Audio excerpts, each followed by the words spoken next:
Alrighty, so I missed out on a few this past week, so I'm going back to do those. I think this was on Sunday or something like that. Reorder power of 2. You are given integer and we reorder the digits in any order such that the leading digit is not 0. Return true if and only if we can do this, and the resulting number is a power of 2.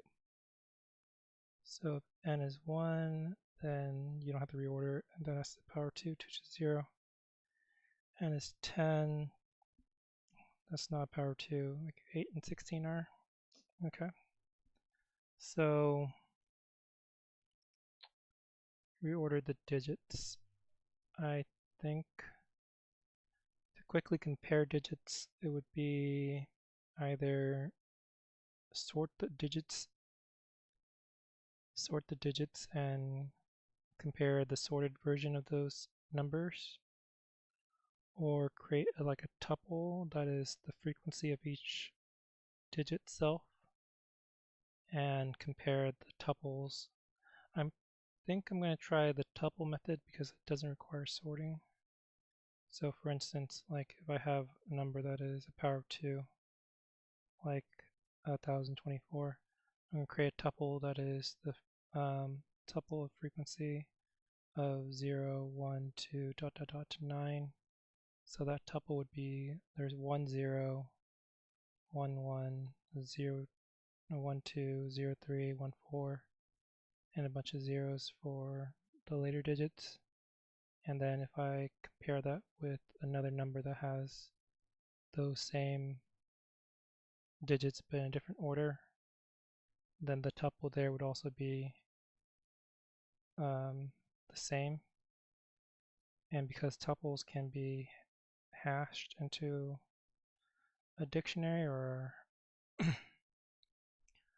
added to a set and compared in sets to see if they're in the set, then it should be pretty straightforward to do it.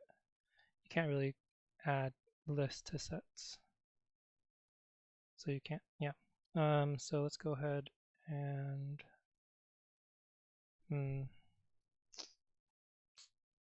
I need to create a tuple for every power of 2, or I guess the number of digits. The number of digits is actually something to consider to make this easier. The number of digits have to be the same for both the tuple that is the power of 2 and the tuple that is n. Alright, so I think maybe, let's say the digit counts is 0 for all the digits. And the number of digits can be 10. And then while n is greater than 0, go ahead and get the last digit of n, just n mod 10, and then increment the counts for that last digit. And then remove that last digit from n.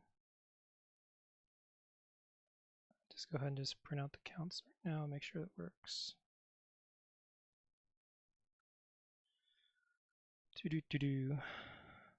Okay, so 1 has 1, 10 has a 0 and a 1. Okay.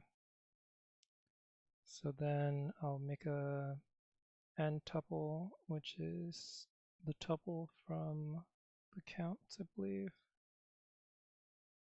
And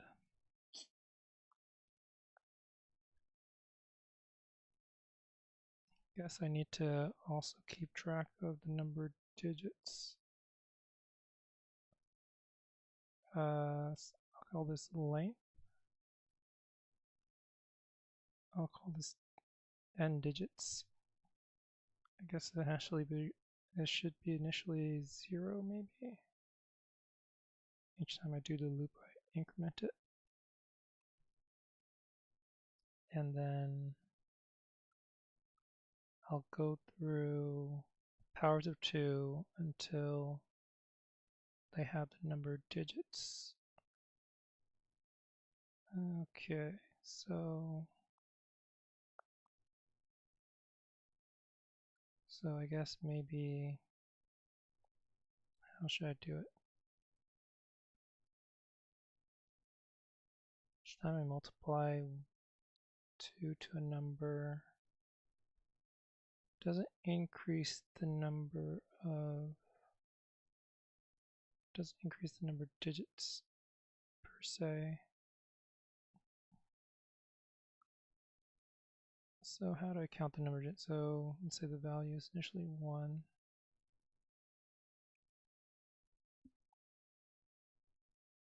I can say if the value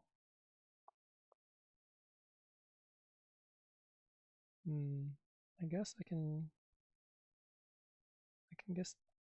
can say the low is going to be 10 to the number of digits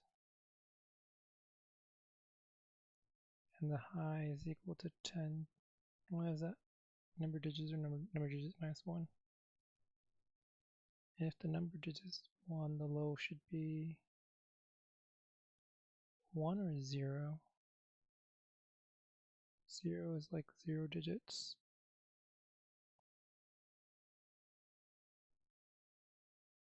If the number of digits is 2, the low should be like 10 and the high should be 100.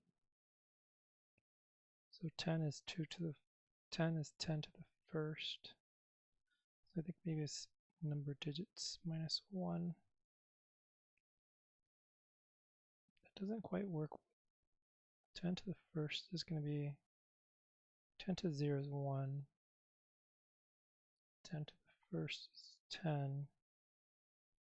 One digit number is between 1 and 10. Huh. It is kind of odd that the powers of 10 actually starts with 1 rather than 0. Because you go from 10 to 100, 100 to 1,000. So like 10 to the 0 power is the only one that doesn't end with a 0. Interesting. Okay, anyways, 10 to the number of digits. And let's say my value is initially 1, while value is less than, or yeah, value is less than the low, value times equals 2. So now after the while loop, the values can be at least 10 to whatever powers number of digits here. So at that point I start counting. So I think it would be something like while value is less than high, so it has the correct number of digits, I need to count digits of value. So let's say k equals value while k is greater than 0. Last digit is k mod 10. Counts. I guess I need a new counts array each time. Counts is 0 times 10. Counts of the last digit plus equals 1. And then k equals k divided by 10. And then tuple, k tuple is going to be counts, or the tuple created from counts. If k tuple matches the n tuple, then return true. Otherwise it keeps on going. Okay.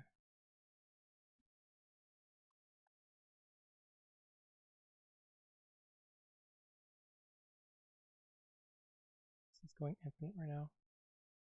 Yeah, it's going infinite. this should be value times equals 2 at some point here.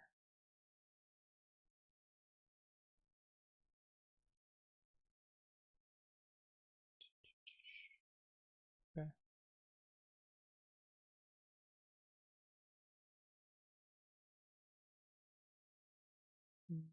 Okay, I guess this doesn't really have much of a comparison.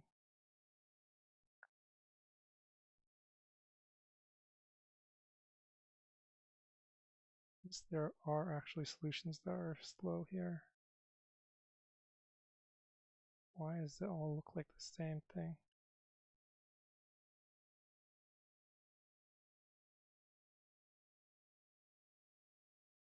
Oh, oh, I'm just looking at the name of the function, which is always the same.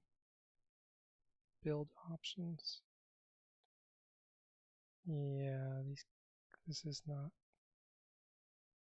going to be very fast if you do it like this. Okay.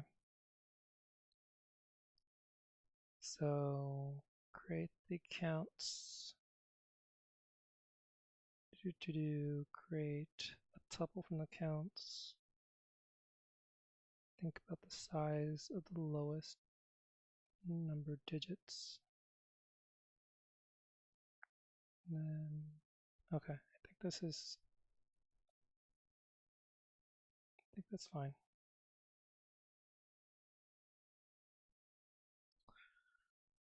Okay, so summary here is going to be in general to do fast comparisons of possibilities. Need to normalize or kind of regularize word? Regularize? Yeah, regularize. The digits so that two kind of combinations or two permutations of the digits can be compared. This can be done using sorting or in the method in the solution. I guess I'll call this in the work above tuples frequency counts converted to tuples. So just comparing the frequency of how many zeros, ones, twos, threes, fours, up to nines there are in the power of 2 versus the n value. If they're the same frequency of digits, then they can obviously be rearranged to form each other. So to create tuples of frequency counts, make a 10-digit 10 size array and iterate through digits in a loop, adding to frequency array, and then convert to tuple. So that was this thing right here. Pretty simple digit iterating loop.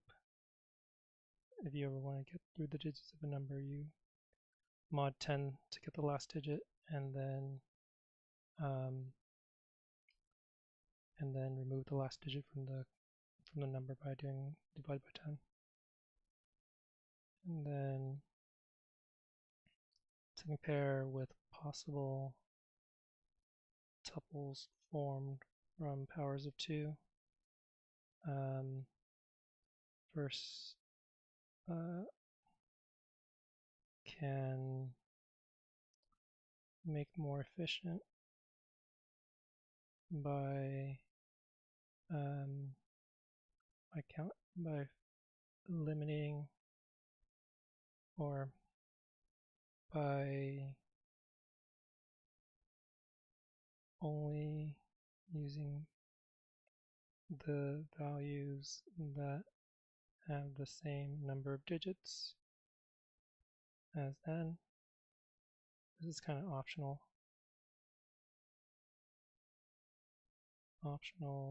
but it does make it faster.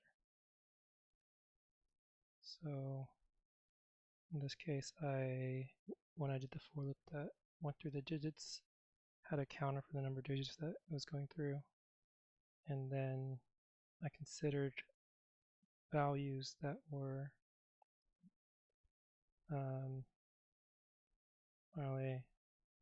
when going through powers of 2, only go through those that have the correct number of digits, create tuples from them,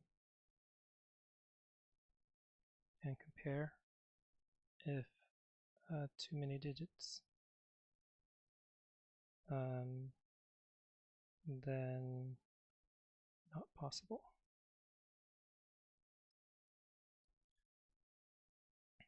So here's the value.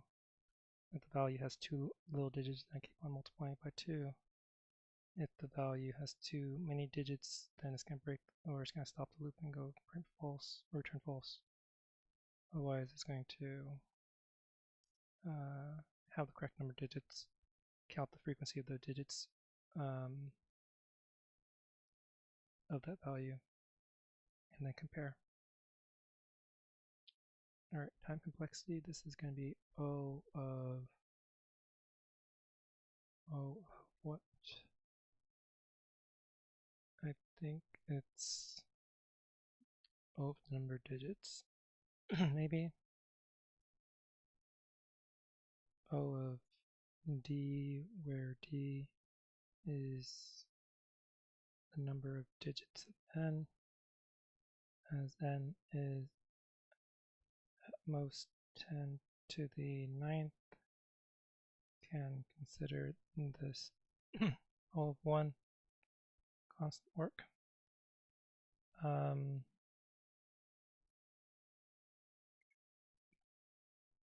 Other methods to solve might require more work to create all possible combinations, for instance, which would be considerably slower. Like some of the stuff that was on the slow side of the solution set here. I think they're trying to do too much. Okay, space complexity, this is going to be O of D again, I think. So the number of tuples, the tuples themselves are only 10 size in terms of the number of integers within each tuple. So I think this is O of 1 actually. 1 since only need to store a tuple that is 10 integers for frequency and compare to other tuples of the same size. Okay, cool.